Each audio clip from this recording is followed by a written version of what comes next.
ಸ್ವರವರ್ಣಗಳು. ಈ ಅನುಸ್ವಾರವು ಮಕಾರದಿಂದ ಜನಿಸಿದೆ. ಸರಶೋಭೋರು ಋತ್ವಿಸರ್ಗ ಶಿವನ ಢೋರಗದಿಂದ ಬಂದಂತಹ ವೃತ್ತಾವಸಾನೇ ನಟರಾಜರಾಜೋ ಅಕ್ಷರ ಲಕ್ಷ ಅಕ್ಷರ ಲಕ್ಷ.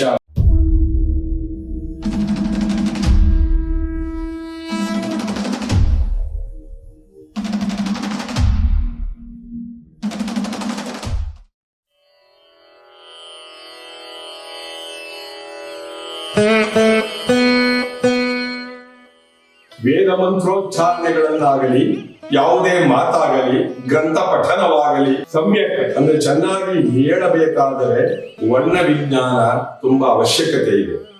ಯಾರಲ್ಲಿ ವೇದ ಮಂತ್ರೋಚ್ಚಾರಣೆಗಳು ತಪ್ಪಾಗುತ್ತವೆಯೋ ಅವರಿಗೆ ವರ್ಣ ವಿಜ್ಞಾನದ ಅಭಾವವಿದೆ. ಆ ವರ್ಣ ವಿಜ್ಞಾನದಲ್ಲಿ ಹ್ರಸ್ವ ಸ್ವರ ಯಾವುದು, ದೀರ್ಘ ಸ್ವರ, ಪೃಥಸ್ವರ, ವಿಸರ್ಗ, ಅನುಸ್ವಾರ ಮತ್ತು ವರ್ಗೀಯ ವ್ಯಂಜನ, ವರ್ಗೀಯ ವ್ಯಂಜನ, ಅಲ್ಪಪ್ರಾಣ, ಮಹಾಪ್ರಾಣ, ಅನುನಾಸಿಕ ಇತ್ಯಾದಿ ಅಂಶಗಳನ್ನ ನಾವು ಏನು ಹೇಳ್ಕೊಂಡ್ ಬಂದಿದ್ದೀವಿ ಅದೆಲ್ಲವೂ ಕೂಡ ವರ್ಣ ವಿಜ್ಞಾನದಲ್ಲಿ ಅಡಗಿದೆ. ಈಗ ಎರಡನೇ ವಿಭಾಗದ ವೇದ ಮಂತ್ರಗಳ ಪರಿಚಯ ಸಂಕ್ಷಿಪ್ತವಾಗಿ ನಾವು ವಿವರಿಸ್ತಾ ಇದ್ದೀವಿ. ವೇದ ಎಂಬ ಶಬ್ದದಲ್ಲಿ ವಾ, ಎ, ದ ಅಂತ 3 ಅಕ್ಷರಗಳನ್ನ ನಾವು ಬಿಡಿಸ್ಕೊಂಡಿದ್ದೀವಿ. ವಾ ಅಂದ್ರೆ ವಚಿಸಿ ಆ ಪರಮಾತ್ಮನನ್ನ ಸ್ತೋತ್ರ ಮಾಡಿ ಜಪತಪಾನುಷ್ಠಾನಗಳಿಂದ ಒಲಿಸಿಕೊಂಡು, ಏ ಅಂದ್ರೆ ಏಳಿಗೆಯನ್ನ ಪಡೆದು ಮಾನವೀಯತೆಯನ್ನು ದಾಟಿ ಉತ್ತುಂಗ ಋಷಿಮನಿಗಳ ಸ್ಥಾನಕ್ಕೆ ಏರಿ, ದ ಅಂದ್ರೆ ದಮನ ಮಾಡುವುದು, ಸುಡುವುದು ಅಂದ್ರೇನು, ನಮ್ಮಲ್ಲಿ ಇರತಕ್ಕಂಥ ಹರಿಷಡ್ ವರ್ಗಗಳು, ಶತ್ರುಗಳು, ಕಾಮ, ಕ್ರೋಧ, ಲೋಭ, ಮೋಹ, ಮದ, ಮಾತ್ಸರ್ಯಾದಿ ಹರಿಷಡ್ವರ್ಗಗಳನ್ನ ನಾಶ ಮಾಡುವಂತಹ ಸಾಧನೆ ಯಾವುದಿದೆಯೋ ಅದನ್ನ ವೇದ ಅಂತ ಕರೀತಾರೆ. ವೇದಗಳಲ್ಲಿ 4 ವಿಧ: ಋಗ್ವೇದ, ಯಜುರ್ವೇದ, ಸಾಮವೇದ ಮತ್ತು ಅಥರ್ವಣ ವೇದ ಎಂದು 4 ವಿಭಾಗವನ್ನ ವೇದವ್ಯಾಸ ಮುನಿಗಳು ಮಾಡಿದ್ದಾರೆ. ಪರಮಾತ್ಮನು ಸದ್ಯೋಜಾತ, ವಾಮದೇವ, ಅಘೋರ, ತತ್ಪುರುಷ ಮತ್ತು ಈಶಾನ ಎಂಬ 5 ಮುಖಗಳಿಂದ ಈ ವೇದಗಳನ್ನ ಬೋಧಿಸಿದ್ದಾನೆ ಜಗತ್ತಿಗೆ. ವೇದಾಂಗ ಉಪನಿಷದಗಳನ್ನೆಲ್ಲವೂ ಕೂಡ ಶಿವನಿಂದಲೇ ಹೊರ ಬಂದಿದೆ ಅಂತ ಮೂಲಾಧಾರವಿದೆ.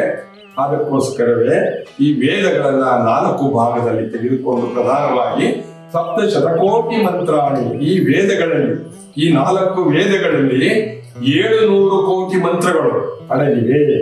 ಮಂತ್ರ ಅಂತಾರೆ. ಏನು ಮಂತ್ರ ಅಂದ್ರೆ ಮನನಂ ತ್ರಾಯತೆ ಇತಿ ಮಂತ್ರಂ. ಮಂತ್ರ ಅಂದ್ರೆ ಮನಸ್ಸಿನಲ್ಲಿಯೇ ತ್ರಾಯತೆ ಉಚ್ಚರಿಸಲ್ಪಡುತ್ತವೆ, ಅದು ಮಂತ್ರ. ಮನೋಮಗ್ನನಾಗಿ ವೇದ ಮಂತ್ರಗಳನ್ನ ಏಕಾಗ್ರತೆಯಲ್ಲಿ ಪಠಿಸುವುದಕ್ಕೆ ಮಂತ್ರ ಅಂತ ಹೇಳಿ. ಈ ವೇದ ಮಂತ್ರಗಳ ಪ್ರಭಾವ ಏನಪ್ಪಾ ಅಂದ್ರೆ ಪರಮಾತ್ಮನು ನಮಗೆ ಒಲಿಯುವುದು ಸಾಕ್ಷಾತ್ಕಾರವಾಗಬಹುದು ಅಥವಾ ಅಗೋಚರವಾಗಿ ವರಪ್ರದಾಯಕನಾಗಬಹುದು. ಆ ಪರಮಾತ್ಮನನ್ನು ಒಲಿಸಿಕೊಂಡು ಆ ಪರಶಿವನಲ್ಲಿ ಐಕ್ಯತೆಯನ್ನ ಪಡೆಯುವುದೇ ಈ ಮಂತ್ರೋಚ್ಚಾರಣೆಯ ಒಂದು ಕ್ರಮ ಇದೆ. ಮತ್ತು ಸರ್ವ ಜಗತ್ತುಗಳನ್ನ, ಬ್ರಹ್ಮಾಂಡಗಳನ್ನೆಲ್ಲವೂ ಕೂಡ ಉದ್ಧರಿಸುವಂತಹ, ಕಲ್ಯಾಣ ಮಾಡುವಂತಹ ಪ್ರಭಾವ ಈ ವೇದ ಮಂತ್ರಗಳಲ್ಲಿವೆ. ವೇದ ಮಂತ್ರಗಳು ಇಲ್ಲದೆ ಹೋಗಿದ್ದರೆ ಈ ಧರ್ಮ ಮತ್ತು ಇತಿಹಾಸ, ಪುರಾಣ, ಶಾಸ್ತ್ರ ಯಾವುದೂ ಕೂಡ ನಮಗೆ ಗೋಚರವಾಗುತ್ತಿರಲಿಲ್ಲ. ಆದ್ದರಿಂದ ವೇದ ಮಂತ್ರಗಳ ಪರಿಚಯ ಸಂಕ್ಷಿಪ್ತವಾಗಿ ಹೇಳಿದೀವಿ.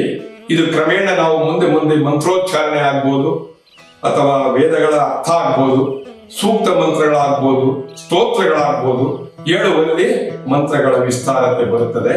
ಆದ್ದರಿಂದ ವೇದ ಮಂತ್ರಗಳ ಸಂಕ್ಷಿಪ್ತ ಪರಿಚಯ ಋಷಿಗಳ ಕಾಲದಿಂದಲೂ ವೇದಗಳನ್ನ ಮತ್ತು ಅದರ ಮಂತ್ರಗಳನ್ನ ಉಚ್ಚರಿಸುವುದು, ಶಿಷ್ಯರಿಗೆ ಬೋಧಿಸುವುದು, ಜಗತ್ತಿಗೆ ವ್ಯಾಪಕವಾಗಿ ವೇದ ಮಂತ್ರಗಳು ಇಲ್ಲದೆ ಹೋಗಿದ್ದರೆ ಈ ಗ್ರಂಥಗಳಾಗಲಿ, ವಾಕ್ಯಗಳಾಗಲಿ, ಮಾತಾಗಲಿ ಮತ್ತು ಅನೇಕ ಶಾಸ್ತ್ರಗಳಾಗಲಿ ಯಾವುದೂ ಇರ್ತಿರ್ಲಿಲ್ಲ. ಲೋಕ ಕಲ್ಯಾಣ ಆಗೋದು ಕಷ್ಟ ಇತ್ತು. ಮತ್ತೆ ದೇವತೆಗಳ ಪರಿಚಯವೂ ಕೂಡ ಈ ವೇದ ಮಂತ್ರಗಳಿಂದಲೇ ಆಗೋದ್ರಿಂದ ಇವೆಲ್ಲವೂ ಕೂಡ ನಾವು ಸ್ವೀಕಾರ ಮಾಡಿ ವೇದ ಮಂತ್ರೋಚ್ಚಾರಣೆಗಳನ್ನೆಲ್ಲ ಗುರುಮುಖೇನ ಕಲಿತು ಅದನ್ನ ಜಪತಪಾನುಷ್ಠಾನಗಳಲ್ಲಿ ಅಳವಡಿಸಿಕೊಂಡು ಪರಮಾತ್ಮನ ಒಲಿಮೆಗೆ ಪಾತ್ರರಾಗುವುದೇ ಈ ವೇದ ಮಂತ್ರಗಳ ಸಂಕ್ಷಿಪ್ತ ಪರಿಚಯವಾಗಿದೆ.